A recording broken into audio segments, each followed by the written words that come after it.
শিখিয়ে দিচ্ছি। আচ্ছা ঠিক আছে, আমি তোমায় শেখাচ্ছি। ফার্স্ট আমি বাবাস থেকে এইভাবে খুলে নিলাম। এই দেখো বের করে নিয়েছি, আস্তে করে ফুলাতে হয়। এই দেখো হয়েছে, দেখেছো? আবার নিয়ে একটু, এই দেখো কত বড় হয়েছে।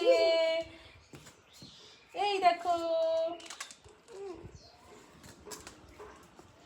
এই দেখো কত বড় হয়েছে। সোনা এবার তুমি চেষ্টা করো, দেখো এদিকে এসো, করো। ইয়ে, এই তো পেরেছো তুমি, এই তো হয়েছে, এই তো পেরেছো। ওয়াও কি সুন্দর হয়েছে। এই